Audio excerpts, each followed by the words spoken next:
Y atención, porque el crecimiento de la economía española este año y el próximo podría ser, esa es la buena noticia, mayor del esperado. También es verdad, Gonzalo, que nos hemos pegado un batacazo impresionante, ¿eh? Vamos a ver ese batacazo. Ojo lo que dice la OCDE. Bueno, la economía española, el batacazo que cayó un 11%, fíjense, aquí lo ven, en el año 2020. Para este año, la previsión era un crecimiento del 5%, que ahora han revisado al alza. No vamos a crecer ese 5%, sino que vamos a crecer un 5,7%, lo que ven en la línea rosada. Pero es que, ojo, también vamos a crecer un 5% también en el año 2022. Con lo cual, en 2 años, Susana, podríamos recuperar niveles del PIB previos a la pandemia. Fíjate que estaríamos el PIB de nuestro país casi como en el año 2019. Bueno, pues le vamos a preguntar a Juan Rayo, a ver si coinciden sus previsiones con las que nos da la OCDE. Muy buenos días, Juan. ¿Qué tal? Buenos días, Susana. Bueno, hemos sido la economía más castigada en 2020 y nos mejora la OCDE un poquito el pronóstico para este año. ¿Cómo lo ves? ¿Coincides en el diagnóstico y la previsión? Lo primero es entender por qué hemos sido la economía más castigada en 2020, porque eso también nos puede dar pistas para prever el ritmo de recuperación. Hemos sido la economía más castigada esencialmente por 2 motivos. El primero, porque tenemos una estructura económica especialmente expuesta a ser perjudicada por el distanciamiento social que impone el virus, es decir, si tenemos un peso muy alto de sectores dependientes del turismo, y los ingresos por turismo en 2020, no lo olvidemos, han caído casi un 80% con respecto a 2019, pasaron de 92.000 millones a menos de 20.000 millones, pues ese es un factor. El otro es la pésima gestión que se desarrolló de prevención de la pandemia en nuestro país. Justamente por estas fechas, el año pasado, estuvimos especialmente lentos cuando Italia ya había confinado a gran parte de su economía el norte de Italia, semanas atrás. Bueno, pues estos 2 factores serán los que también determinen el ritmo de recuperación. Si somos capaces, por un lado, de gestionar mejor el proceso de vacunación, la lucha contra la pandemia, en este caso a través de la vacunación, si aceleramos la vacunación, esa será la mejor política de estímulo posible. Hasta que no tengamos inmunidad no volveremos a la normalidad, y sin volver a la normalidad no habrá repunte, no habrá regreso a la normalidad económica. Y el otro factor es justamente qué pasa con esa parte de la economía tan afectada por la pandemia. ¿Vamos a ser capaces de alguna manera salvar esa parte del PIB español, o en cambio durante los próximos meses, acumulando con el destrozo que ya se ha vivido hasta la fecha, vamos a terminar de destruir al sector de la hostelería, al sector de la restauración, el sector del transporte, precisamente por ese distanciamiento social que hasta que no esté muy avanzada la vacunación no podrá retirarse? Bueno, estos serán los 2 factores que determinan nuestra recuperación. Pues Juan, nos decía la ministra Maroto que va a haber consejo extraordinario el próximo viernes para aprobar las ayudas. Tenía que haber aprobado ayer martes, pero las diferencias entre PSOE y Podemos lo evitó. Y bueno, Podemos quiere que el grueso de esas ayudas sean directas. Parece que el PSOE lo que prefiere es que sea vía reducciones de deuda. Y la razón lo que publica es que en el ala socialista pues también hay una parte que es partidaria de aumentar las ayudas directas, como Escrivá.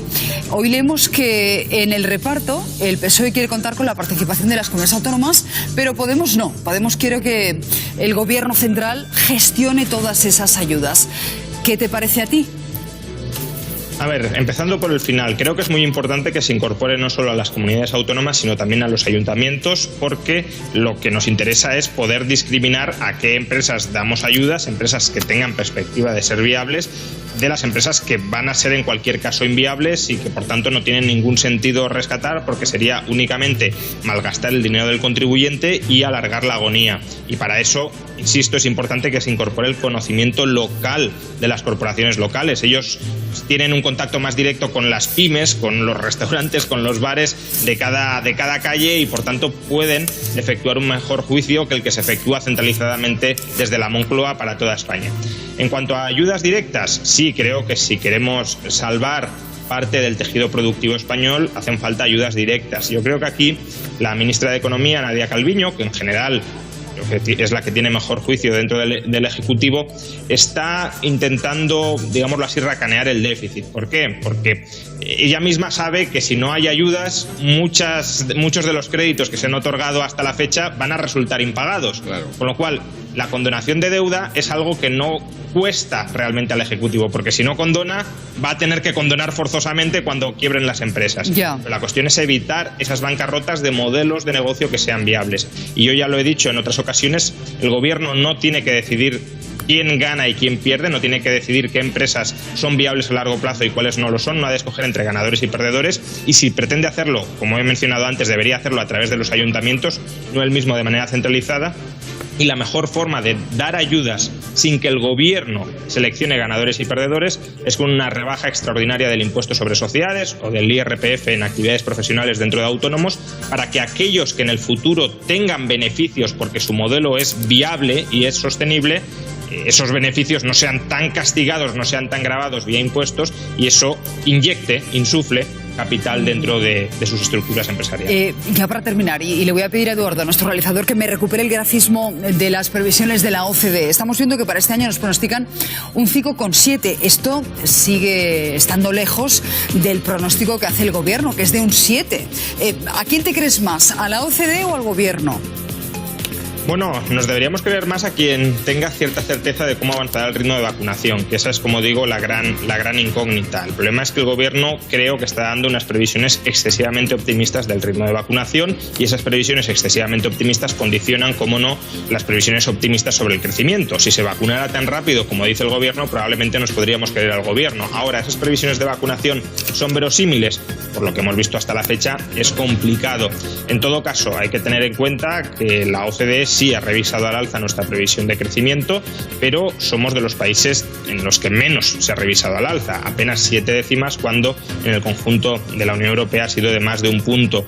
Es decir, que la OCDE, aunque es más optimista, sigue viendo que España tiene graves problemas a la hora de afrontar su recuperación, vinculados con su estructura productiva y vinculados con la mala gestión política. Pues muchísimas gracias, Juan. Vuelvo a la noticia del día. Enseguida les doy otro titular económico, pero es que Antena 3 Noticias me trasladan por parte de fuentes del PP que el acuerdo que hay con Ciudadanos, que el acuerdo entre Ciudadanos y PSOE de una doble moción de censura en Murcia incluye a Unidas Podemos. Es decir, que Arrimadas está pactando con Iglesias y permite, esto es lo que dice el PP, que los radicales, se refiere a Unidas Podemos, puedan gobernar en Murcia.